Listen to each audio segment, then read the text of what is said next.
Assalamualaikum warahmatullahi wabarakatuh. Senang sekali bisa menjumpai Anda dalam program acara Banua Bicara.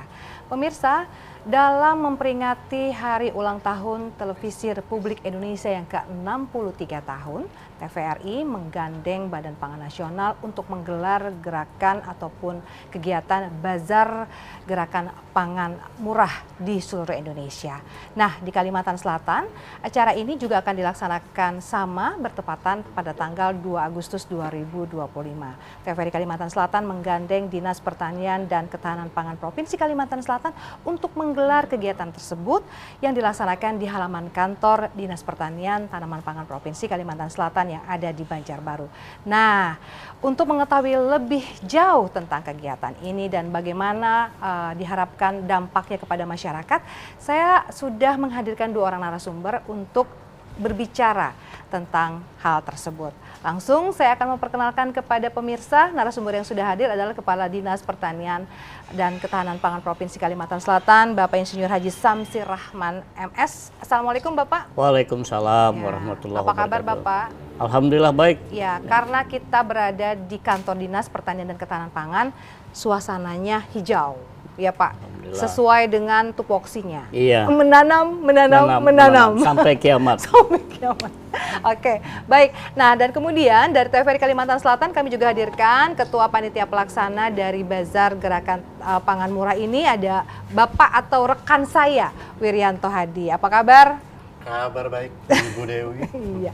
Baik pemirsa, kita langsung saja. Pemirsa juga khususnya Kota Banjarbaru, khususnya warga Kota Banjarbaru, meskipun di tingkat provinsi karena memang dilaksanakan di Kota Banjarbaru, pasti yang hadir kita harapkan banyak ini ya dari warga Kota Banjarbaru. Ini apa ini gerakan pangan murah atau bazar gerakan pangan murah gitu? Silakan Pak Hadi. Baik, terima kasih Mbak Dewi. Gerakan pangan murah yang diselenggarakan di Banjarbaru ini sebenarnya sudah dilaksanakan yang kedua kalinya. Yang pertama di halaman TVRI Kalimantan Selatan tahun lalu. Sekarang kita menggandeng kerjasama dengan Dinas Pertanian dan Ketahanan Pangan Provinsi Kalimantan Selatan. Kita mengadakan di sini di Banjarbaru di halaman kantor tersebut. Kegiatan ini agak lebih spesial dibandingkan dengan provinsi-provinsi lain di Indonesia, karena gerakan ini juga dilaksanakan di Serentak hampir 33 stasiun penyiaran TVRI Kalimantan TVRI di seluruh Indonesia. Jadi kita tempatnya di Banjarbaru.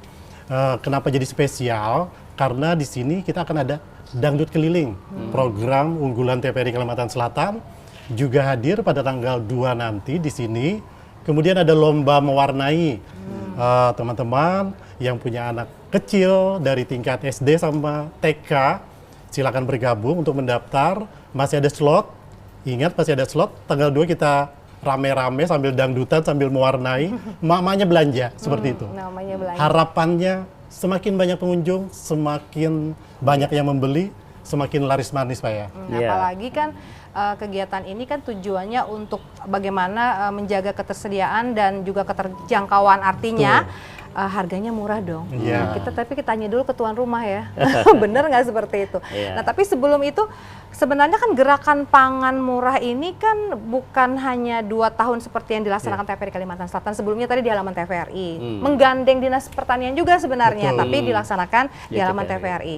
Nah gerakan pangan murah sendiri berdasarkan informasi yang saya terima sebenarnya merupakan program lama ya Pak. Gimana tuh Pak Samsir, silakan. Baik, terima kasih.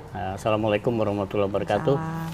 Pertama saya merasa bangga dan berterima kasih ya kerjasama ini antara TVRI Nasional dengan Badan Pangan Republik Indonesia yang diturunkan ke provinsi-provinsi. Ini adalah gerakan yang luar biasa. Khususnya untuk di Kalimantan Selatan, gerakan Bazar Pangan Murah ini sebenarnya sudah lama kita lakukan. Jadi Badan Pangan itu juga mengadopsi program yang kami punya sebenarnya. Dan ketika terdepan jadi ketika kita melaksanakan rapat, saya usul waktu itu. Nah, kenapa saya usulkan? Karena apapun yang kita hasilkan produksi pangan kita, tanpa ada media yang menyampaikan kepada masyarakat, itu beritanya seperti hambar, ya. Nah, jadi salah satunya yang disuka sekarang kan oleh masyarakat TVRI. Nah, TPRI menjadi bagian yang ada di hati masyarakat seluruh Indonesia, khusus di Kalimantan Selatan. Saya berterima kasih TPRI Kalsel yang sudah membuat peran seperti ini. Dan pertama kali sebelum saya menjelaskan, saya mengucapkan ulang tahun dulu. Selamat ulang tahun kepada TPRI Nasional yang ke-63 dan selamat juga kepada TPRI Kalimantan Selatan yang ke-40. Tidak mudah dalam jangka waktu seperti itu untuk melahirkan media yang bagus, media yang akomodatif, dan media yang disuka oleh masyarakat. Baik, kemudian terkait dengan Basar Pangan Murah ini, kita memang menganggarkan di setiap kegiatan-kegiatan kita. Contohnya, kita menjangkau ke pelosok-pelosok masyarakat, ya pemukiman-pemukiman yang jauh dari pasar. Sebab kalau mereka melakukan pembelian ke pasar, ongkos mereka untuk berangkat itu sudah terhitung. Kemudian di pasar lagi sudah hitungan yang naik. Jadi kita mengambil inisiatif, kita yang jemput bola kepada mereka. Dan ini memang antusias sangat dinanti-nanti oleh mereka. Permintaan kepada kami untuk pangan murah, pelaksanaan pasar pangan murah ini, hampir 60 kelurahan yang minta, ya. Dan saya sudah sampaikan bahwa nanti kita secara bergiliran. Ada yang minta 2 kali, 3 kali. Kami kemarin nggak sempat, Pak Kadis, nggak sempat katanya. Jadi oke, nanti kita berulang lagi. Kemudian ada juga gerakan pasar pangan murah ini tidak hanya di tempat, tapi juga kita mobile. Nah, jadi kita buat di mobil, semua sayur, ikan, semuanya ada di sana. Beras, nah kita datangin. Ya, kelurahan-kelurahan dan desa-desa yang paling jauh yang tidak ada pasarnya. Kemudian juga kepada instansi-instansi. Nah, jadi SKPD itu saya datang langsung kepada mereka. Oke, silahkan sayur yang harganya misalkan bayam itu 3.000, di situ hanya dijual Rp1.000. Nah, jadi kemudian ada lagi itu sayurnya macam-macam, bayam, tarung, kemudian tarung pipit, belungkas, semuanya ada. Dan sebentar saja ludes habis. Dan mereka minta lagi untuk didatangin. Kondisi ini kenapa kita lakukan? Karena kita melihat sekarang barang-barang sudah pada naik semua, terutama bawang, cabai yang menjadi inflasi. Nah, ini harus kita berikan kepada masyarakat untuk bagaimana sesuai arahan Bapak Gubernur Pak Muhyiddin, sajikanlah pangan yang murah dan bergizi kepada masyarakat. Ini juga sesuai dengan misi Pak Gubernur pada poin 3, yaitu pertumbuhan ekonomi yang berkelanjutan, merata, dan syariah. Artinya syariah, ini yang saya utamakan. Kenapa tidak disebutkan merata dulu? Syariah dulu. Artinya halal. Dan tukarnya kalau orang dulu bilang, tukarlah, juallah. Nah, itu pun kami lakukan. Karena itu yang membuat nanti apa yang mereka makan, mereka sajikan kepada keluarga mereka menjadi berkah. Nah, jadi Pak Gubernur mengharapkan ini semua dilakukan oleh pertanian. Nanti ada poin-poin lain lagi yang akan saya jelaskan bagaimana untuk kelanjutannya. Demikian Bu Dewi. Oke, baik. Pak Hadi, ketika event ini dilaksanakan pasti kan ada pengisinya. Tadi kan memang acara-acaranya kan Pak Hadi. Ini gimana? Siapa tahu ada yang mau ikut atau kemudian seperti apa nih kerjasama yang dilakukan dengan dinas sendiri? Sejauh ini memang untuk yang ngisi gerakan pasar murah ini dikoordinir sama dinas. Dari dinas sendiri yang mengkoordinir, kemudian kita yang ngisi yang lain-lainnya, yang perintilan-perintilannya yang memeriahkannya seperti apa. Kenapa dangdut keliling dipilih? Itu tadi seperti yang saya sampaikan, dangdut keliling adalah program unggulan TPRI Kalimantan Selatan yang sengaja menyasar masyarakat, menyasar masyarakat. Ya, kita yang mendekati. Kita yang mendekat ke masyarakat. Jadi dangdut keliling ini nanti akan ada 2 paket, Pak. Ada 2 paket, sekitar 20 lagu dangdut dengan artis-artis lokal. Nanti juga seperti yang disampaikan Pak produsernya, kita akan menawarkan ke masyarakat yang ada di sekitar pasar murah itu. Siapa yang pengen nyanyi. Nanti juga akan ada game-game, ada hadiah-hadiah dari TPRI Kalimantan Selatan. Begitu juga lomba mewarna. Kenapa ini dipilih? Karena asumsinya ketika anak ikut mewarna, ada orang tua yang ikut. Anak-anak mewarna, orang tuanya belanja. Bahkan menyaksikan dangdut joget-joget seperti itu. Seperti itu jadi artinya kan sama nih ya, bahwa TVRI itu juga ingin memberikan hiburan kepada masyarakat. Jadi itu bukan hanya live Pak, tapi kita record, kita rekam dan kemudian kita akan tayangkan lagi. Begitu. Jadi ini bagus sekali Bu Dewi ya. Jadi untuk swasembada pangan kita sekarang, nawacitanya Bapak Presiden yang diturunkan kepada Bapak Menteri Pertanian, tidak hanya aparat penegak hukum atau aparat kita, misalkan Kalau padi dikhususkan oleh Pak Menteri adalah dilakukan dengan TNI, kemudian jagung dilakukan dengan Kapolri, ya. Kemudian untuk tanam kedelai Angkatan Udara. Nah sekarang TPRI masuk loh. Masuk TPRI untuk bisa menggerakkan pangan. Betul, jadi TPRI ini menjadi bagian yang menjadi kolaborasi. Dan ini akan saya sampaikan kepada Pak Menteri nanti. Nah, bahwa gerakan ini adalah gerakan yang sangat, ya apa artinya kita menanam, apa artinya kita panen. Kalau tidak ada yang tahu bahwa, siapa yang menyampaikan, media yang tahu itu, ya TPRI. Tidak hanya media koran, tidak hanya media lainnya, tapi media TPRI, pasti orang melihat. Contoh saja, Pak Kadis, kami sering melihat Pak Kadis. Di mana? Di TPRI. Nah, pada waktu itu saya melakukan tanam, saya melakukan pan. Ini Bu Dewi, ini sangat bagus sekali dan saya berkeinginan tidak hanya sampai di sini. Bagi saya, nah, saya akan menurunkan ini kepada kabupaten kota dan itu program sudah kami berikan. Nah, nanti ke Badan Pangan Pusat kita minta ini turun ke kabupaten kota yang ada keterkaitan dengan tupoksi ketahanan pangannya. Nah, ketahanan pangan itu kan tidak hanya ketersediaan padi, jagung, kedelai, tapi juga di dalamnya itu ada ikan. Ya kan, ada sayuran. Secara umum. Secara umum ketahanan pangan itu. Secara kita regional, Kalsel ini memang ketahanan pangan kita terdepan di antara Kalteng, Kaltim, Kalbar dan Kaltara. Kenapa? Produksi padi kita itu 1 juta ton lebih. Kebutuhan kita hanya sekitar 400. 600 itu kita suplai ke Kalimantan Tengah, suplai ke Kalimantan Timur, suplai ke Kalimantan Barat. Nah, ini ya artinya untuk kebutuhan pangan tidak hanya mengenal batas wilayah. Kita tidak bisa bahwa ini hanya untuk Kalsel, tidak bisa. Karena di sanalah kemanusiaan yang kita berikan. Nah, jadi ada swasembada pangan sekarang yang digerakkan oleh Menteri Pertanian, kemudian bekerjasama dengan Badan Ketahanan Pangan juga yang disebut dengan cetak sawah dan optimasi lahan. Kalimantan Selatan mendapatkan 30.000. Kalau 30.000 dikali 3 ton saja per hektar, ya. Nah, saya ambil yang minimal, tidak 30.000, 25.000 saja kita. 25.000 dikali 3 ton berarti ada 750.000 ton. Limpuar kita. Nah, yang dulu dikenal apa yang Bunda bilang limpuar, gambut limpuar, ya. Nah, apa namanya? Kindai limpuar. Nah, sekarang tuh tidak kindai lagi, tapi yang disebut dengan lumbung pangan. Nah, disiapkan di pemerintah lumbung pangan di beberapa titik untuk masyarakat. Kalau kindai itu ada di rumah-rumah, sekarang lumbung pangan. Nah, itu Bu Dewi ke depannya. Jadi ternyata bukan hanya sebagai pemasok, memproduksi untuk pasokan secara di daerah, tapi kita juga menjadi lumbung pangan regional Kalimantan. Nah, regional kita terdepan, lumbung pangan kita secara nasional kita urutan ke-11. Nah, jadi di luar Pulau Jawa hanya ada Sulawesi, Sumatera, Kalimantan Selatan.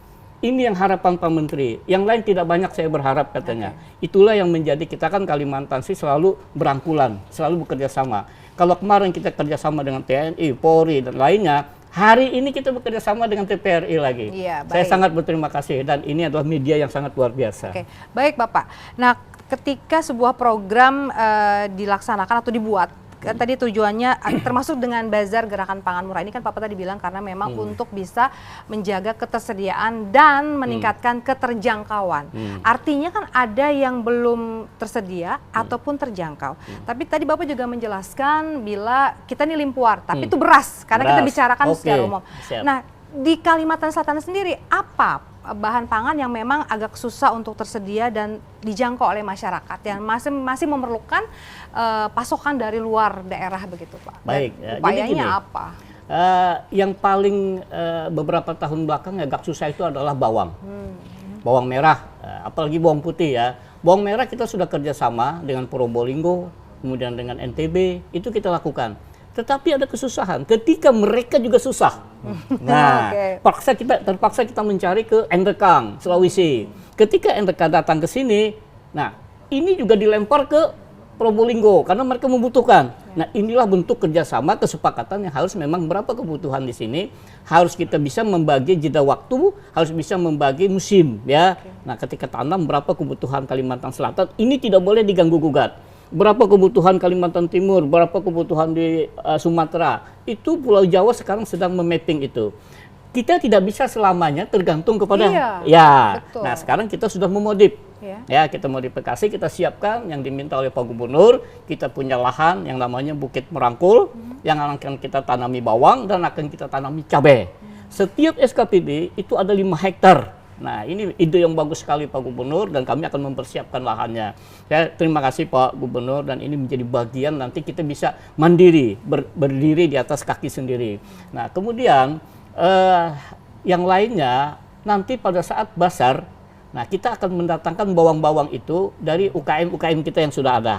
Nah, kemudian dari Probolinggo juga datang, tapi harga tidak boleh ada sama di pasar. Jadi yang bilang Bapak tadi, itu ada nanti subsidi namanya. Oke. Nah, jadi kita subsidi. Pada saya itu belum nanya itu loh Bapak. Bu Dewi Bapak udah jelasin. Ya, nggak apa-apa, silakan. Ya, jadi kita subsidi. Nah, jadi jangan khawatir, yang sudah pernah hadir ketika melaksanakan pasar pangan, Pasti lebih murah. Gitu pasti ya? lebih murah. Kedua, yang ketiga, mereka pasti menunggu kita. Dia menunggu saya nanti, karena di situ ada subsidi khusus bagi mereka lagi. Oh, jadi makanya begitu. itu maksud saya itu nanti di akhir, Oke. jangan dibocorkan sekarang. Oke, Oke, gitu, nanti Bu saya Dewi. ulang lagi di akhir ya Pak. Ya, Oke, silakan. baik. Nah, kalau bicara tadi Bapak bilang kalau bawang iya. Nah, lalu bagaimana kemudian dan teknologi iya dan lahan juga iya. Untuk distribusi seperti apa Pak? Kan tadi baru ketersediaan. Bagaimana dengan keterjangkauan? Tadi boleh dijelaskan. Baik ya. Untuk keterjangkauan, saya sudah bilang tadi, batas wilayah untuk kebutuhan perut, kebutuhan pangan tidak boleh mengenal batas wilayah. Ya. Nah, berarti kita ada kerjasama yang akan dikelola oleh Biro Tata Pemerintahan. Jadi berapa kebutuhan di Kalimantan Tengah, berapa kebutuhan di Kalimantan Timur, apalagi dengan ada IKN nantinya, kita sudah memapping, sudah membagi, mengklaster. Nanti untuk kebutuhan misalkan di Kalimantan Timur, itu saya minta kabupaten-kabupaten terdekat dari wilayah itu, contohnya adalah Tabalong, kemudian Balangan dan Barabai, dia akan mengakomodir untuk Kalimantan Timur. Kemudian Batola, Kabupaten Banjar, dan Kabupaten Tanah Laut, dia akan mengakomodir di Kalimantan Tengah. Dua itu. Selebihnya nanti yang di Kaltim ini terserah dia mau ke Kalimantan Utara atau mau ke Kalimantan Barat. Ini sudah saya mapping dan sudah saya klaster. Kebutuhan itu mereka mempersiapkan infrastrukturnya. Apa yang disiapkan? Pergudangan. Jadi Kabupaten Tabalong harus mempersiapkan karena akan transit. Tidak mungkin sayur itu langsung berapa jam ke sana. Nah, ini menambah PAD nanti. Nah, jadi keterjangkauannya begitu. Kemudian untuk Kalimantan sendiri, nanti akan ada yang bertanggung jawab adalah di kabupaten masing-masing. Berapa kebutuhan beras, berapa kebutuhan sayur mereka, berapa kebutuhan ikan mereka, itu kabupaten harus bisa. Para bupati, sampean harus betul-betul bisa memapping, kemudian mengklaster berapa kebutuhan masyarakatnya. Contoh saja sekarang, untuk Banjarmasin, berapa kebutuhan ikan yang dibutuhkan? Belum sekarang nggak bisa. Beras, dia tidak ada lahan, dia tidak ada ini, tapi dia ngambil dua, dia terpaksa membeli di pasaran saja, tapi dia tidak tahu, harus bekerja sama dengan pemerintah Tanah Laut, bekerja sama dengan pemerintah Batola yang terdekat. Untuk Banjarmasin berapa kebutuhannya, pemerintah kabupaten harus siapkan gudang. Nah, jangan sampai mereka mengambilnya di luar Pulau Jawa. Kalau mengambil di Pulau Jawa, mendatangkan di Pulau Jawa, kos biaya tinggi, waktu lagi. Dan selama ini itu yang terjadi. Nah, Bu Dewi tahu persis lah itu ya. Karena mereka masih melihat di pasaran itu sudah tersedia. Teluk Dalam, Pasar Kuripan, pasar mana lagi, itu sudah siap semuanya. Karena kita melimpah. Tetapi ingat, ketika pertumbuhan manusia begitu banyak, yang kawin, melahirkan, kawin lagi, melahirkan lagi, itu tidak akan terbendung. Berarti kebutuhan itu harus siap tersedia. Paling banyak kebutuhan yang disiapkan itu adalah Banjarmasin, Banjarbaru yang lahannya sedikit. Nah, termasuk Kabupaten Banjar dia sudah mampu karena dia mampu memproduksi sendiri. Nah, kemudian lagi kita harus menata pasar kita. Pasar kita yang ada di Pasar Harum Manis, kemudian di pasar mana, tidak boleh ada monopoli harga, tidak boleh ada monopoli stok, dan tidak boleh dia menimbun barang. Nah, nanti akan ada yang disebut dengan Satgas Pangan. Satgas Pangan inilah yang akan turun. Ya, Satgas Pangan akan mencek semuanya. Nah, mereka bekerja sama dengan kita. Nah, ini nanti salah satu usulan saya, bagaimana TPRI bisa bekerja sama dengan Satgas Pangan. Nah, jadi mana-mana komoditi-komoditi yang menjadi kesusahan bagi masyarakat untuk bisa menjangkaunya. Oh ya, kita bikin ini apa istilahnya investigasi report gitu ya. Nah, begitu. Kita bikin investigasi report. Nah, Pak, ini kan Bapak di provinsi di tingkat provinsi, sementara kan kabupaten kota mungkin dia punya wilayah tersendiri dan kemudian mengurus sendiri Ya. wilayahnya.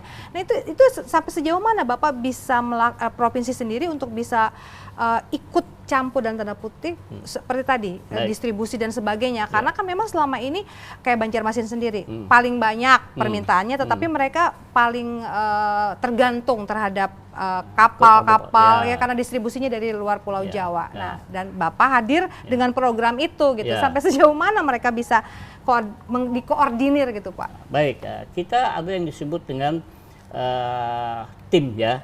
Jadi tim pemantau harga, kemudian ada tim pemantau pasokan, nah, dan anggaran-anggaran itu kita berikan kepada kabupaten kota.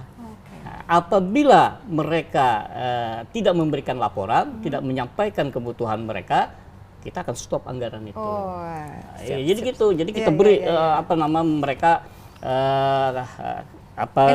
insentif untuk mereka bisa melaporkan kegiatan-kegiatan mereka lakukan. Tetapi ketika mereka melaporkan kegiatan itu, kita ada tim sendiri yang mencek ya. Nanti ada lagi tim ada tim Disperindak ya. Nah hari ini sebutan ada beras oplosan.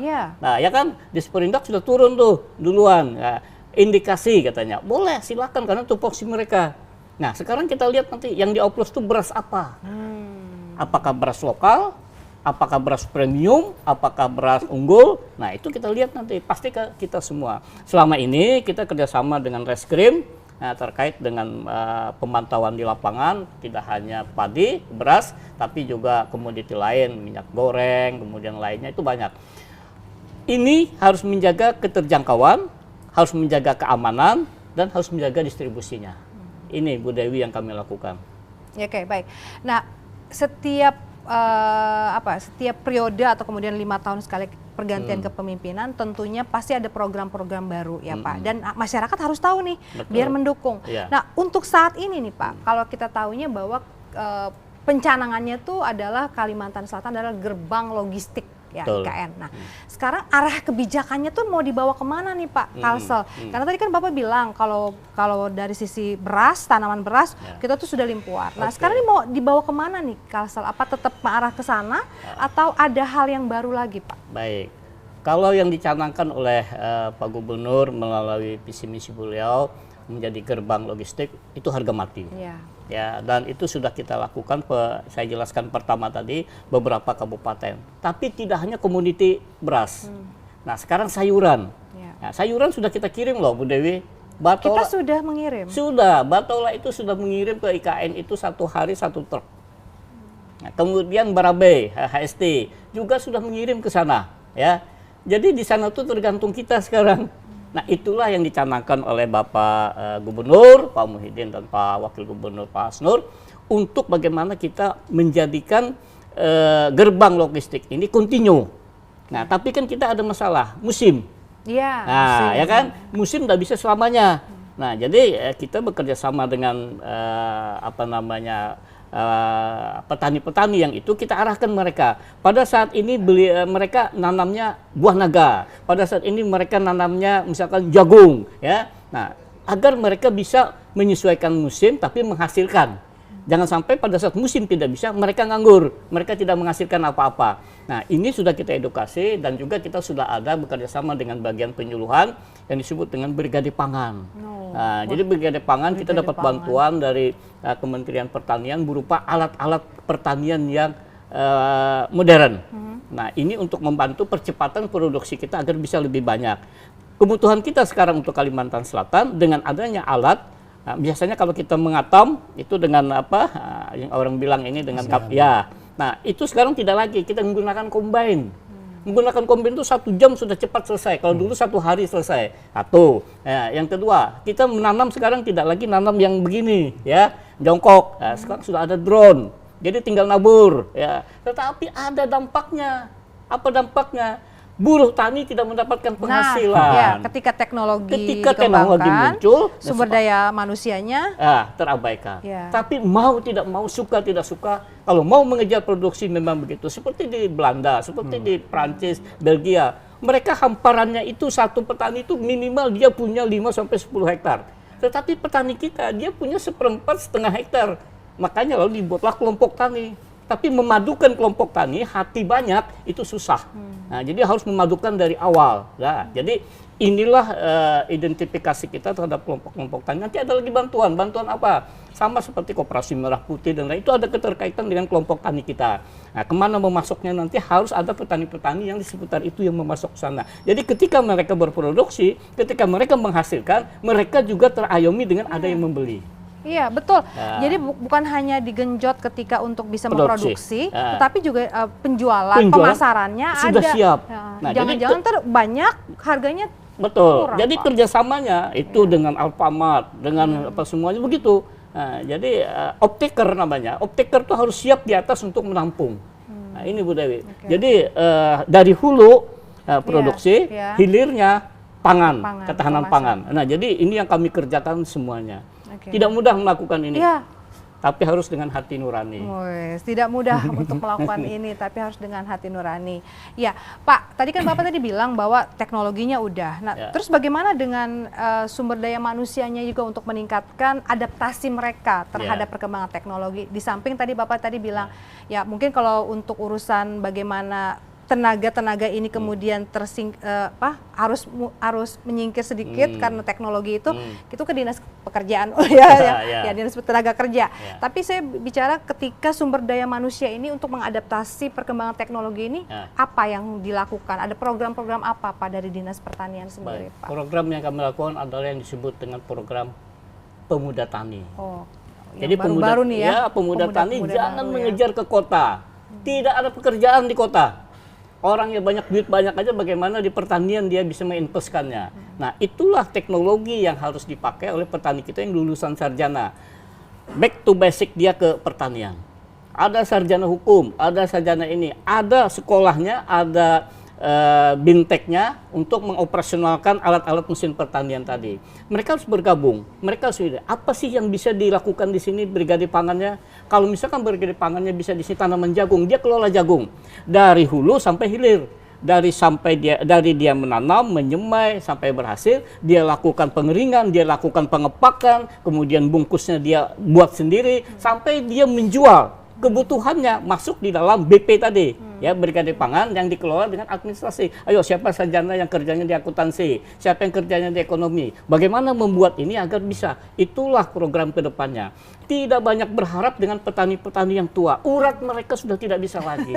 Ya, jadi digantikan dengan anak-anaknya. Tidak ada pekerjaan di lapangan sana, paling jaga toko dan lain. Lebih baik bekerja di lahan. Lahan pertanian tidak boleh dijual. Luas baku lahan pertanian kita 390.000 hektar, tidak boleh kurang. Apabila kurang dari itu, maka kita akan mengalami kekurangan produksi dan pangan kita. Iya, tapi artinya dari hitungan data Pian sendiri, ketersediaan sumber daya manusia sendiri ini berkelanjutan atau bagaimana di Kalimantan? Kita berkelanjutan. Nah, jadi semuanya terus lahir. Kita sudah terbentuk brigade pangan di semua desa. Nah, di semua desa brigade pangan. Nanti ketika mereka panen, mereka masuk ke brigade pangan penyuluhan. Di situ akan bergabung semuanya, sudah ada terdaftar di sana, strukturnya sudah ada. Nah, dia akan menggunakan IT.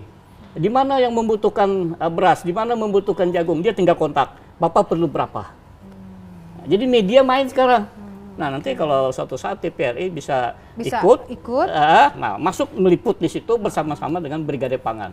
Nanti saya kasih tahu. Tapi yang masih sering terdengar adalah bagaimana mereka seringkali kendalanya adalah ketersediaan bibit, pupuk, begitu, dan modal untuk mengolah lahan mereka itu apa sekarang? Baik, terobosannya? Saya uraikan satu-satu. Terkait dengan pupuk, sekarang sudah dilakukan pemangkasan. Dulu banyak prosedural.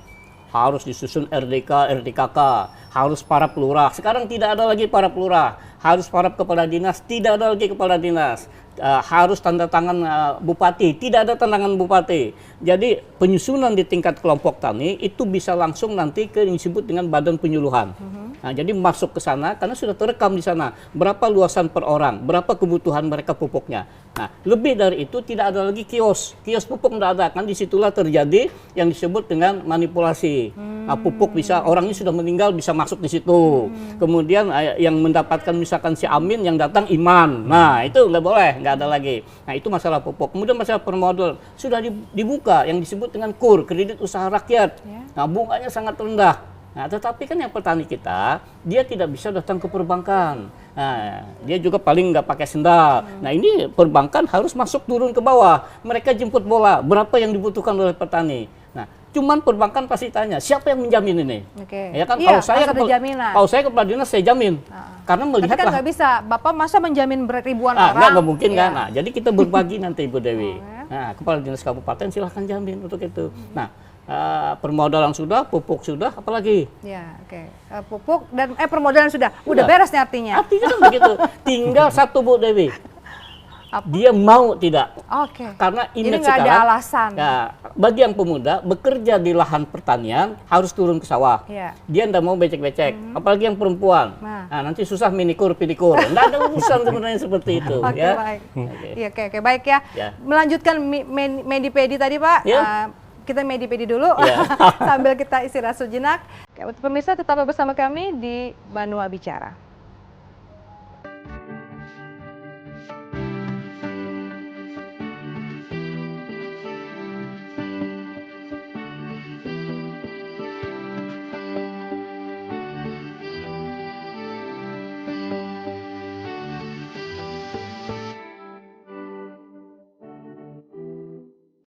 Baik, Anda masih bersama kami dalam program Banua Bicara. Kita masih bicara mengenai gerakan pangan murah yang akan dilaksanakan di 2 Agustus 2025 dan juga tentunya gerakan pangan murah ini terkait sekali dengan bagaimana Kalimantan Selatan bisa memenuhi pasokan pangan bagi warga Kalimantan Selatan. Jadi makanya Pak, kesempatan ini kita bicara banyak mengenai ketersediaan pangan dan juga pasokan dan bagaimana upaya dari pemerintah Provinsi Kalimantan Selatan untuk memenuhi pangan masyarakatnya. Nah, tapi sebelum kita lebih jauh, tadi Bapak banyak sekali bercerita tentang upaya-upaya yang telah dilakukan.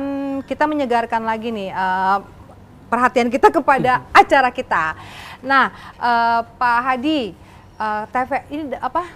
ini untuk yang kedua kalinya. Tadi Pak Hadi bilang bahwa ini sangat berbeda karena supaya lebih rame ya, dan mendekatkan diri ke masyarakat gitu. Nah, apa ada hal lain begitu yang bisa diinformasikan ke pemirsa? Baik Bu Dewi, seperti yang sudah saya sampaikan tadi, tidak ada alasan masyarakat seputar Kota Banjarbaru untuk tidak datang ke acara Bazar Pangan Murah di halaman kantor Dinas Pertanian dan Ketahanan Pangan Provinsi Kalimantan Selatan. Alasannya, selain belanja murah, warga juga masuk TV. Itu yang pertama. Karena nanti pada menit hampir 8.30 akan ada live cross juga Pak Samsir. Itu artinya kita live cross itu ke nasional. Ya betul. Durasi kita 5 menit. Beruntung sekali TPRI Kalimantan Selatan mendapat bagian ini Pak. Ini live report nasional Pak. Pada program Jendela Negeri 8.30 nanti warga jangan beranjak dulu, habis beli-beli langsung bertahan biar masuk TV. Seperti itu Pak. Baik. Nanti akan ada reporter kita yang menyampaikan langsung perkembangan terbaru, perkembangan terkini terkait Bazar Pangan Murah. Seperti itu Bu Devi. Iya. Nah, kemudian bagaimana dengan pengisi tenan-tenannya nih? Kemana, ke Pak Hadi atau ke Pak Samsir? Ya, Samsir. Gimana tuh Pak? Ya, jadi nanti pada saat Bazar Pangan Murah kita sudah mempersiapkan stand-stand. Nah, nanti boleh yang ngisi siapa saja silakan daftar. Ya, itu kita dari kelurahan ada, dari kecamatan ada, semua Banjarbaru ya. Kemudian nanti juga itu dari UMKM kita. Jadi kita libatkan mereka semua. Nggak cukup stand itu, yakin saya. Bahkan ada yang mereka kemarin itu sampai di lapak di bawah ya, karena standnya sudah tidak memenuhi lagi. Dan mereka sudah paham benar terhadap kegiatan Bazar Pangan Murah itu. Pada sesi-sesi tertentu yang disampaikan tadi itu ada live langsung ke nasional. Itu luar biasa. Nanti kita akan minta respon dari masyarakat. Jadi tidak hanya hiburannya, kemudian juga ada lokal dari penyanyi-penyanyi lokal ya tentunya. Nah, saya juga berharap nanti ada surprise dari masyarakat pengunjung. Nah, itu yang akan menyampaikan atau menyanyikan sebuah lagu. Nah, saya kasih door prize nanti semua lagi itu ya, Oke. yang tampil ke depan. Baik, Ya. Pak Samsir, sampai sejauh mana sih Pak kegiatan-kegiatan semacam ini itu bisa tadi mencapai kepada tujuannya gitu untuk bisa memenuhi ketahanan dan ketersediaan dan keterjangkauan pangan untuk masyarakat. Kegiatan-kegiatan semacam ini itu sampai sejauh mana? Saya rasa ini sangat presentasinya tinggi ya. Nah, kita tidak memperoleh keuntungan, tapi bagaimana kita berbagi dengan masyarakat bahwa mereka pernah merasakan makan ikan tongkol. Mereka pernah merasakan bagaimana, saya pernah Bu Dewi, seorang nenek-nenek ketika kita melakukan pasar murah itu dia datang. Izin Bapak, bolehkah ulun nukar 1/2 kilo saja? Saya bilang boleh 1/2 kilo. Nah, karena kita kemasannya sekilo-sekilo. Ketika kita membolehkan dibagi 2, dia mengeluarkan uangnya. Itu uang 2000-an, buruk-buruk semua. Ketika itulah hati saya tersentuh, saya bilang, sudah, bawa saja, gratis semuanya. Nah, enggak ada yang belikan. Ketika mereka pulang, mereka menggendong beras, mereka menggendong minyak goreng, mereka menggendong bawang. Ada kegembiraan dan ceria di hati mereka. Paling tidak untuk kebutuhan 3-4 hari ke depan, mereka sudah merasakan nyaman. Mereka sudah tersedia, diikuti anaknya di belakang lagi. Mereka, aku sudah begini, aku dapat alhamdulillah. Nah, jadi inilah wujud tidak hanya kita bagaimana menyajikan pangan yang murah, tapi bagaimana jiwa sosial kita tumbuh untuk mereka. Dan mereka hadir bersama-sama kita. Kita tahu bagaimana masyarakat kita membutuhkan itu. Saya tanya, kalau di pasar harga berapa? Jauh Pak bedanya dengan di sini. Hampir katanya 30% kurangnya. Diskon pribadi lagi. Nanti di ujung aja nanti itu diskon pribadi. Baik ya, jangan gitu, dibuka sekarang. Ya, nah, tapi kemudian Pak kan biasanya kegiatan-kegiatan semacam ini kan antar instansi, kolaborasi antar instansi. Apakah memungkinkan untuk menggandeng mitra yang lain atau pihak-pihak ketiga seperti perusahaan atau bagaimana? Oh iya. Utamanya Kalimantan Selatan kan dikenal nih dengan perusahaan-perusahaan yang luar biasa itu, gitu. Tuh, bisa nggak Pak seperti itu? Boleh. Atau sudah terjalin selama ini atau bagaimana? Sudah terjalin Bu. Kalau instansi kita kerjasama dengan perikanan, kemudian dengan perdagangan itu udah biasa. Kemudian dengan Bulog ya. Nanti yang sudah berlaku kita dengan beberapa perusahaan minyak goreng, kemudian juga perusahaan yang menyajikan pangan-pangan yang lebih murah ya. Itu kita beri space dia, kita beri waktu, kita beri kesempatan. Dan maksud saya bukan hanya dengan pangan Pak.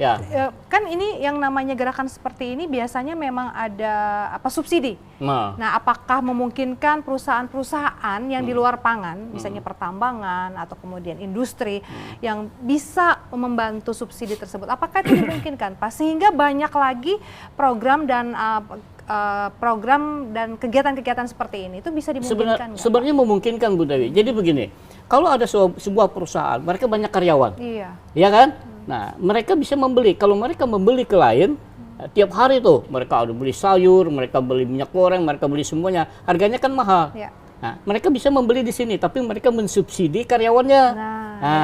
Itu bisa dimungkinkan, Nah, dan ini akan kita lakukan nanti. Banyak perusahaan tambang di sini, tidak hanya batu bara, biji besi, silika dan lain-lain. Nah, itu akan kita rangkul semua. Kita mulai dengan masyarakat yang di tingkat bawah begini akan naik ke atas. Nah, tapi ini pasti Bu Dewi, karena ada orang yang sudah pemasok sayur di sana, ada orang yang pemasok ini harus ada pendekatan sosial logistik yang lebih dekat lagi. Boleh kita buka. Ya baik, jadi kan sebagai community development untuk perusahaan-perusahaan itu, karena biasanya di bulan Ramadan aja tuh Pak, banyak kegiatan-kegiatan seperti itu, pasar murah. Benar. Ya, kan? Kita ada program ke depan. Selama ini kita tidak pernah berterima kasih kepada pedagang-pedagang sayur yang naik sepeda motor. Mereka merangkul itu semua, ada sayur, ada ikan, ada pupuk, semuanya di sana. Itu nanti kami rangkul, kami jadikan satu.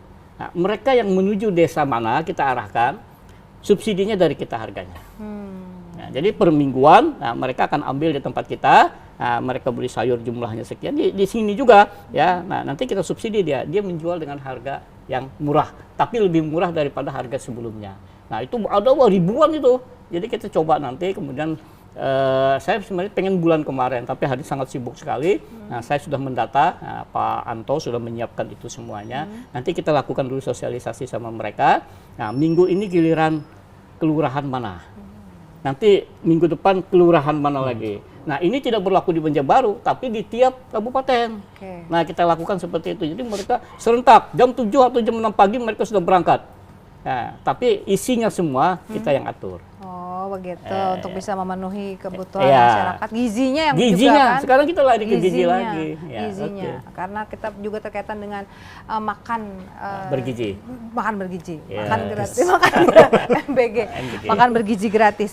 Ya, baik Pak. Nah, tadi Bapak bilang ada program baru. Nah, ini bisa juga nggak Pak disampaikan kepada masyarakat komoditas-komoditas baru yang memang sedang akan dikembangkan karena memang peluang pasarnya itu saat ini sedang menjadi menjadi perhatian secara nasional atau bahkan internasional begitu Pak. Di Kalimantan Selatan sendiri apa yang memang saat ini yang tengah digenjot dan dikembangkan begitu Pak. Biar mungkin masyarakat petani-petani itu bisa bukan beralih ya Pak. Kan ketika lahan mereka kan luas atau mungkin apa istilahnya Pak ketika ada tumpang sari dan sebagainya kan mungkin bisa meningkatkan ketahanan pangan juga kan Pak ketika ada diferensiasi seperti benar itu. Sekali. Apa nih Pak? Nah, jadi petani kita itu udah pinter dia. Iya. Dia sudah bisa membaca pasar. Ya. Nah, ketika suatu saat pasar ini dia sudah bisa baca teknologi kan, lewat HP dia sudah bisa, bahkan komoditi-komoditi tertentu yang diperkirakan oleh mereka itu naik, Akan dia udah siap, dia akan nanam. Contoh depan, lagi, ya. porang misalkan. Nah, ya. Kan? Nah, sekarang ketika harga porang mulai naik, dia sudah menyiapkan semua. Nah, sekarang kita sudah ada pabrik porang. Nah, itu di Bati-Bati yang berupa chip. Itu bisa nanti dijadikan beras, ya. Nah, jadi makan kita tidak makan beras dari padi lagi. Bisa dengan porang dan gizinya lebih bagus, gizinya lebih baik. Yaitu masih sedikit yang menanam dan sementara permintaannya tinggi. Tinggi, jadi ada ke Jepang, ada ke Singapura, Nah, banyak. Kemudian lagi ada yang disebut dengan daun apa itu namanya, yang bisa dijadikan obat. Nah, itu petani sudah mulai nanam tuh. Gulinggang, ya. Nah, gulinggang itu bisa jadi bedak untuk perempuan, ya, mempercantik. Kemudian juga bisa dijadikan konsumsi untuk obat-obatan. Itu juga petani sudah mulai dia nanam gulinggang dulu. Gulinggang itu dia udah ambil dari alami, tetapi bisa dibudidayakan sekarang. Nah, jadi petani menyetek sendiri, dia potong sendiri, dia tanam sendiri. Nah, dia sudah siapkan. Petani kita ada sebagian contoh di Batola untuk komoditi padi, dia tidak memakai paritas yang kita punya. Tapi dia punya paritas sendiri karena dia coba-coba, dia korban daripada YouTube. Nah, jadi petani korban YouTube, tapi ternyata dia berhasil. Produksinya bisa mencapai 12 ton per hektar. Dibandingkan dengan kita biasa 5 ton. Kenapa saya bilang ini bisa? Saya coba Pak yang pertama gagal. Saya coba kedua, ternyata cara menanamnya yang salah. Karena cahaya matahari yang kurang masuk. Itu petani kita luar biasa. Dan ini petani siapa? Petani transmigrasi yang mereka tidak puas dengan tanam sekali, mereka mau dua kali sampai tiga kali, Bu Dewi, dan penghasilan mereka lain memang beda. Sekarang mereka sudah memiliki mobil, rumah mereka sudah bagus, saya lihat lagi, dan anaknya sudah ada yang kuliah di kedokteran, luar biasa ini. Nah, saya tanya, nanti kalau jadi ini anaknya mau jadi petani lagi. Kalau bisa 2 Pak, 1 dokter, tapi petani tidak boleh ditinggalkan. Kenapa? Karena dia lahir jadi dokter, itu karena hasil dari pertanian. Biasa. Oke, jadi tadi beras porang, tanaman porang tadi, kemudian tadi gelinggang, dan sebelumnya tadi bawang merah, bawang putih itu juga masih memerlukan. Ya, masih memerlukan. Saya aja sebagai ibu rumah tangga tidak pernah lepas dari bawang merah dan bawang putih. Tapi ketika cuacanya musimnya sedang tidak baik-baik saja, harganya langsung meroket. Karena ketersediaan kita, ya kan? Ketersediaan yang nggak ada. Tapi para produsen tidak boleh sesuka hati menaikkan barangnya tinggi. Nah, itu tugas Satgas Pangan nanti. Nggak boleh kamu naiknya. Kalau harga bawang misalkan 15.000 sekilo, dia taruh tiba-tiba 25, nggak boleh. Nah, jadi ini Satgas Pangan kesepakatan ke seluruh Indonesia juga. Nah, jadi kita menjaga itu tidak hanya dari produksi, tetapi juga menjaga dari harga, kemudian menjaga dari ketersediaan. Itu lingkupnya semua adalah di ketahanan pangan. Oke, baik. Kan kalau bicara didorong untuk meningkatkan produksi. Tapi di sisi lain pertumbuhan manusia juga kan ya, kita nggak bisa menekan gitu meskipun ada program manusia semakin banyak gitu. Artinya mungkin salah satu jalan keluarnya adalah bagaimana mengalihkan pola konsumsi masyarakat, misalnya dari kebiasaannya makan nasi kepada tanaman pangan lainnya gitu. Nah itu apakah juga menjadi program dari Dinas Tanaman Pangan bekerja sama mungkin dengan dinas lainnya begitu Pak untuk mendorong itu? Ya, betul sekali, dan kita sudah melakukan hal ini tidak hanya bekerja sama dengan tim bergerak PKK Provinsi Kalimantan Selatan yang ketuanya Ibu Hajah Fatul Jatah Muhyiddin. Di situ ada dilakukan yang disebut dengan tim diversifikasi pangan.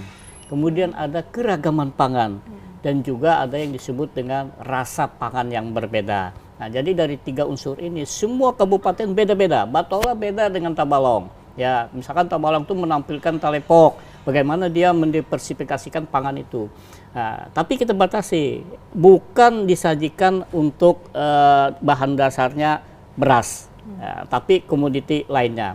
Ada yang dari porang, kemudian ada yang dari umbi-umbian lainnya. Nah, disitulah dilakukan penilaian mana yang lebih bagus. Nah, kegiatan ini dilakukan oleh kerjasama antara PKK dengan Dinas Pertanian Ketahanan Pangan, tidak hanya sekedar menampilkan, tapi bagaimana menindaklanjuti kegiatan itu. Betul, jadi bagaimana memasarkannya. Jadi kita bimbing, mereka membuat di dalam kemasan. Kemasannya dipasarkan. Nah, jadi sudah kabupaten-kabupaten kota itu sudah sungguh luar biasa ya. Nah, jadi ini nanti akan kita tindak lanjuti dengan kegiatan dengan Dinas Perdagangan. Pada saat event-event nasional, nah pada event-event tingkat provinsi itu disajikan. Kita berikan kesempatan, termasuk nanti pada hari Sabtu. Pada hari Sabtu itu ada tampil nanti diversifikasi pangan yang dibuat oleh beberapa kabupaten. Kita tinggal ngambil barangnya. Kemudian kita juga menumbuhkan yang disebut dengan tanaman-tanaman langka. Nah, seperti buah duren buah nangka rasa durian. Nah, aku tadi buah duren rasa duren. Ya, jadi buah nangka rasa duren. Nah, ini ada perkawinannya ya. Nah, ini kita tampilkan juga ya, apalagi nanti pada saat Kasel Expo. Nah, itu nanti ke Kalimantan stand ketahanan pangan dan pertanian itu akan menyajikan hal-hal yang unik ya semuanya. Kemudian ada lagi yang kita inovasi seperti padi apung yang sudah padi apung padi apung itu sudah menasional ya, dan itu temuan yang diakui oleh pemerintah pusat dan hasilnya luar biasa. Ketika kita tidak bisa menanam pada saat musim banjir, tapi produksi tetap terjaga. Kalau Ibu Dewi tanya tadi, kan kebutuhan manusia akan tumbuh banyak. Itulah yang perlu kita jaga. Selain kita menjaga luas baku sawah kita yang 9, jangan lagi petani menjual lahannya. Nah, itu tadi itu masalah lagi nih, panjang itu tuh nanti kalau kita bicara mengenai itu. Tapi boleh nggak apa-apa sedikit. Jadi ketika dia menjual lahannya, tidak ada lagi akan berkurang namanya yang disebut dengan produksi pangan kita. Contoh, tidak boleh mengeluarkan izin untuk pembangunan infrastruktur lainnya di lahan existing. Misal, bangun untuk lapangan futsal, mengambil lahan di yang sudah existing tanaman padi. 1 hektar dia ambil, harus diganti 4 hektar. Itu sudah keluar aturan dan undang-undang yang disebut dengan LP2B. Lahan pertanian berkelanjutan. Itu untuk mengantisipasi pertumbuhan ekonomi, lahan tidak boleh berkurang.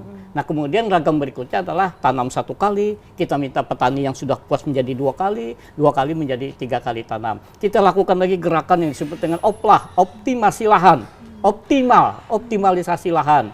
Ya, kemudian lakukan lagi cetak sawah baru. Nah, Kalimantan Selatan ada 30.000 dan ini adalah peringkat ketiga nasional untuk melakukan gerakan-gerakan ini. Terus kita tidak pernah berakhir untuk melakukan inovasi.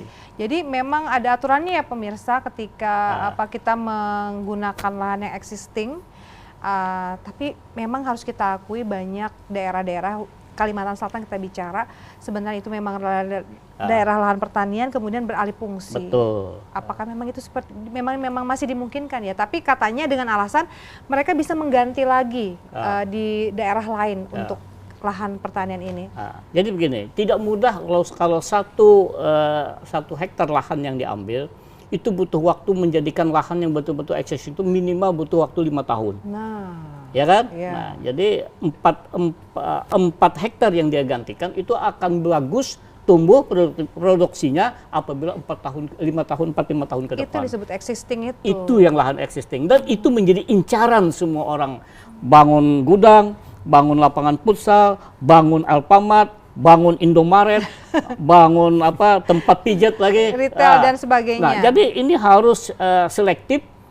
Pemerintah kabupaten yang punya wilayah, dinas perizinannya jangan mengeluarkan izin apabila tidak ada rekomendasi dari dinas pertanian setempat. Sekarang itu terabaikan. Itu sudah ada aturan atau undang-undangnya. Yang disebut dengan LP2B, lahan pertanian berkelanjutan. Oke, diingatkan lagi harus ada izin dari dinas pertanian setempat. Rekomendasi. Harus ada rekomendasi ketika itu dialihfungsikan. Nanti misalkan kalau dia bangun di lahannya existing, dia ganti 4 hektar tapi di atas gunung. Kan nggak mungkin. Iya, betul. Ya kan?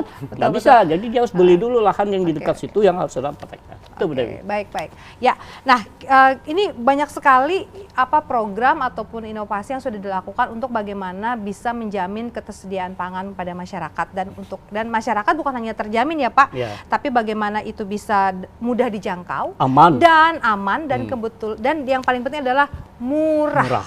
Ya, murah ya. Nah, Pak Hadi, tahun lalu tuh seperti apa? Apakah memang kita menyiapkan harga yang murah, dan kemudian bagaimana masyarakat kemudian animonya untuk bisa mendapatkan komoditas pangan yang murah itu pada setiap gerakan bazar gerakan pangan murah?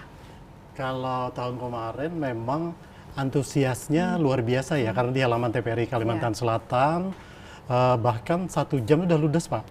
Pak Samsir udah ludes dalam 1 jam ya. Untuk tanaman pangan, bawang dan lain sebagainya, komoditi yang sembako, semuanya ludes dalam 1 jam.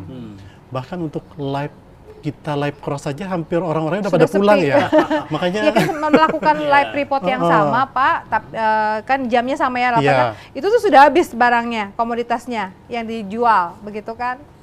Jam buat nasionalnya keburu orang-orangnya udah pada pulang. Begitu Pak. Jadi kita sih berharap untuk yang kali ini di halaman Dinas Pertanian Ketahanan Pangan Provinsi Kalimantan Selatan, ibu-ibu yang berbondong-bondong datang ke lokasi Bazar Pangan Murah untuk kita bertahan, karena ada hiburannya ya. Ada hiburannya, terus bisa bertahan sampai live berlangsung Bu Dewi ya. Seperti itu. 5 menit untuk live nasional, kita persembahkan untuk TPRI nasional, biar seluruh Indonesia tahu bahwa Kalimantan Selatan hebat Pak ya. Begitu. Hebat. Iya, baik, hebat. Nah, Pak, kalau bicara tadi gerakan pangan bazar gerakan pangan murah itu tadi kan Bapak bilang bahwa banyak kejutan-kejutan. Apa yang kejutan-kejutan yang belum Bapak sampaikan? Silakan. Ini kalau saya sampaikan kejutan di sini berarti bukan kejutan namanya. Iya kan? Salah ya. Pertanyaan saya keliru. Jadi saya minta ibu-ibu masyarakat hadir saja. Tapi saya yakin sudah ada yang tahu kejutan-kejutan seperti itu. Nanti ada diskon, ya itu sudah jelas pasti. Diskonnya mungkin dari harga yang sudah turun, tapi nanti ada saya berikan insentif khusus. Misalkan bawang, 2 menit pertama dihitung hari sekian, harganya hanya 10.000. Bisa begitu ya. Nah, kemudian lagi nanti yang menyanyi juga, yang menyumbangkan lagu. Nah, itu ada khusus nanti dari kita. Sebuah lagu misalkan 50.000 nyanyinya. Jadi begitu ya. Nah, kemudian komoditi khusus, saya minta begini. Nanti yang datang, yang hadir tidak boleh memborong atau monopoli. Nah, itu juga karena murah. Tapi jangan yang punya uang jangan justru memborong. Nanti untuk kita jualan Pak ya. Iya, nanti dia untuk jualan. Jangan, kasihan ketika yang datang untuk kebutuhannya dia nggak kesempatan lagi, tidak dapat lagi. Nanti kita atur semuanya. Nah, biasanya kalau saya melakukan seperti itu, kita bisa lakukan cap di tangannya. Ya, jadi dia nggak bisa 2 kali ya. Oke, tenang Bu Dewi. Oke, baik. Nah, selain ulang tahun TVRI nasional dan juga Kalimantan Selatan, kita juga akan memperingati hari ulang tahun provinsi. Betul. Ya kan, tanggal 14 kalau tidak salah. Iya, 14 Agustus. Nah, itu ada program seperti ini atau seperti apa, Pak? Saya rasa nanti untuk Dinas Pertanian Ketahanan Pangan tidak hanya melakukan pasar murah seperti ini, saya ada kejutan tapi tidak saya buka nanti untuk hari jadi. Jangan Jadi di sini. program-programnya ya ini nggak di itu ya. Iya, jadi kita punya kejutan lagi ya. Penuh dengan kejutan. Nah, kalau dinas lain ada kegiatan, ada lomba jukung dan lain-lainnya, nanti kita ada. Nanti akan kelihatan nanti. Oh ini yang katanya Pak Kadis itu kejutan untuk Dinas Pertanian dalam rangka hari jadi Provinsi Kalimantan Selatan. Tapi nanti juga tadi Bapak sempat bocorin loh, ada expo kan? Iya. Nanti di sana akan Itu ya kalau Kalsel Iya. Expo Dinas Pertanian punya stand. Kita punya 4 stand. Iya. Jadi di dalam 4 stand itu semua akan kita tampilkan. Nah, dan bisa melihat di situ juga akan ada kejutan-kejutan di dalamnya nanti ya. Nah, jadi tenang saja. Karena memang berdasarkan yang sudah-sudah, standnya Dinas Pertanian dan Ketahanan Pangan itu memang selalu rame, bukan selalu rame, ngerubungin Bapak. Bapaknya sampai nggak kelihatan gitu ya. Jadi nanti ada kita tampilkan buah-buah eksotis atau buah langka ya. Buah durian rasa? Duren. Buah durian rasa durian atau buah nangka rasa durian ya. Balik Pak. Ya, buah durian rasa nangka, asal nangka. jangan durian berdaun sirih. Baik. Oke, baik. Silakan Pak Hadi, gimana nih terakhir nih ya memberikan closing statement atau kemudian apa ya istilahnya tuh hayo gitu kepada masyarakat, silakan. Terima kasih Bu Dewi. Yang pertama mungkin atas nama panitia, atas nama TPRI Kalimantan Selatan, kami mengucapkan terima kasih banyak kepada Pak Samsir dan jajarannya Dinas Pertanian dan Ketahanan Pangan Provinsi Kalimantan Selatan karena sudah bekerja sama dengan TPRI Kalimantan Selatan dalam gerakan pangan murah. Jangan lupa Bapak Ibu, warga Kota Banjarbaru dan sekitarnya, warga Banjarmasin nggak apa-apa, warga Kabupaten Banjar nggak masalah. Semuanya datang pada tanggal 2 Agustus untuk umum. Semuanya datang, ramaikan bazar pangan murah, ada dangdut keliling, ada lomba mewarnai. Kita happy-happy di sana hari Sabtu nanti. Oke? Itu aja kalau Bu untuk Dewi. daftarnya? Daftar lomba mewarna, saya ingatkan lagi sampai saat ini masih ada slot karena biasanya dibombardir H-1 Bu Dewi. Jadi saya ingatkan sebelum kota dibatasi hanya 200 anak, sekarang sudah hampir 100 anak Pak yang sudah mendaftar, sisa 100 anak lagi, buru-buru silahkan daftar teman-teman, Bapak Ibu guru. Ada alamatnya. Ada alamatnya di sini. Itu di sini nggak kelihatan. Ada kontak person, namanya Rahmi dan Revina. Bisa dikontak di sini, nanti akan dikasih Google Form. Atau gini, pokoknya menghubungi Google TVRI Form. dulu ya, menghubungi TVRI untuk bisa daftar. Bapak terakhir sedikit Pak, 30 detik. Jadi kalau daftarnya nggak usah ke TVRI, datang ke Dinas Pertanian saja. Bisa, lebih mudah, lebih dekat ya, hubungi. Nomor HP saya kan sudah banyak yang tahu. Terakhir Pak, terakhir silakan closing statement. Bapak Ibu semua, ini kesempatan baik dan kesempatan emas. Nah, dan kesempatan baik dan emas itu jarang 2 kali dalam pelaksanaannya. Ya, hari ini kita umumkan tanggal 2 Agustus, hari Sabtu nanti akan dilaksanakan Bazar Pangan Murah. Ayo Bapak Ibu semua datang ke lokasi, ada 2 agenda. Yang pertama kita menyajikan pangan murah yang kita jual dengan betul-betul murah, ditambah dengan subsidi khusus nanti dari saya. Yang kedua ada lomba, ya lomba mewarna untuk anak-anak. Lomba mewarna untuk anak-anak silakan datang. Nanti juga saya door prize khusus ya. Dan untuk ketiga ada hiburannya. Dan ketiga khusus hiburan ya. Oke, baik. Nah, hiburan untuk menyanyikan lagu ya itu nanti 1 buah lagu yang menyanyi naik tampil dikasih hadiah. Ya, Oke. Ya. Dan yang keempat adalah ketemu Pak Samsir, Kepala Dinas Pertanian dan Ketahanan Pangan Provinsi Kalimantan Selatan yang juga akan menghibur kita. Baik pemirsa, demikianlah perbincangan kita dalam program Banua Bicara. Semoga bermanfaat. Yang kami harapkan juga Bapak Ibu dapat datang di acara kami Bazar Gerakan Pangan Murah di kantor Dinas Pertanian dan Ketahanan Pangan di Jalan Panglima Batur, Kota Banjarbaru, Kalimantan Selatan. Terima kasih. Wassalamualaikum warahmatullahi wabarakatuh.